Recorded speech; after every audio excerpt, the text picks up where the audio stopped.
Il-Ministru tat-Turiżmu ma tagħtix dettalji dwar kemm intilfu flus fit-turiżmu u kemm kienet kbira d-daqqa tal-pandemija fuq is-settur matul ix-xhur tas-sajf. F'ammont ta' flus m'għandekx ammont kemm intilef turiżmu f'dan is-sajf.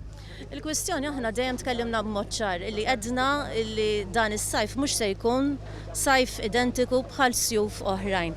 Tkellimna wkoll illi din is-sena l-mira tagħna hi illi Malta tattira lejha ma' 700,000 turist infurmata li dik il-figura diġà ntlaħqet. Il-Ministru Ġulja Farrugia kienet qed tirrispondi domandi ta' Net News waqt li kienet qed iżżur set ta' film li qed jinġibed bħalissa fiċ-Ċirkewwa. Meta mistoqsija x'responsabilità se jerfa' l-Ministeru tagħha għal fatt li saret pressjoni biex il-Gvern f'Lulju fetaħ kollox f'daqqa, Ġulja Farrugia għażlet li ma tweġibx. Minflok hija qalet li dak li ġara f'Malta seħħ ukoll fil-pajjiżi l-oħra Ewropej.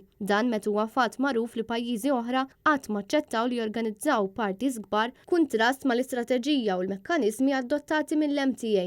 Fil-bidu ta' Lulju l-Ministru tat-Turiżmu kien stqarret mal-istazzjon televiżiv internazzjonali BBC li pajjiżna hu ppreparat biex jilqa' lit-turisti u huwa l-aktar pajjiż sigur fil-Mediterran, impressjoni li ħoloq l-istess gvern u li spiċċat għamlet aktar ħsara milli ġiet.